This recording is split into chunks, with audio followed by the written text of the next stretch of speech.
Rider sa motor na angol human siya malabay dihang nagabangga ang iyahang gimaniho og usa ka SUV sa Mandawi City. Lain pampasaherong sakyanan usab ang naigo. Ang report ni Nico Serino. Gikan sa intersection, nalabay og pipila ka metros dapit na sa gutter kining lalaki nga nagmaneho og motorsiklo. Nagkadugo ang rider nga gitabang sa mga emergency personnel aron kini mahatod sa pribadong tambalanan. Ang disgrasya nahitabo pasado alas 9 kaganihang buntag sa may iskina E.O. Perez ug Mantawi Drive, Barangay Subang Dako. Naglambigit kini sa motor og SUV. Dili na mahitsura, nagupok ug nangatangtang na ang ligid ug ubang parte sa motorsiklo.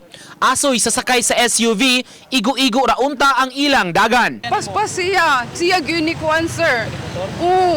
Paspas kaya nga dagan sir. Wala mabawi og brake. Wala na, pag brake sa kumbana, wala na, ana na siya.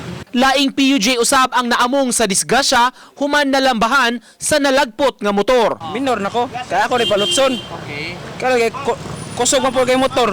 Pagkaigo ron, dire na tapsingan jud ko dire. Oo. Naigo gid ang motor dire. Pero wala dito naguna na ang katong tao, ang driver. Padayong auhag sa mga opisyales magmatngon sa kadalanan labi na sa mga intersection. Matko lang ito sila sa pag-ali ga kanang lugar aksidente. Critical area mga sir.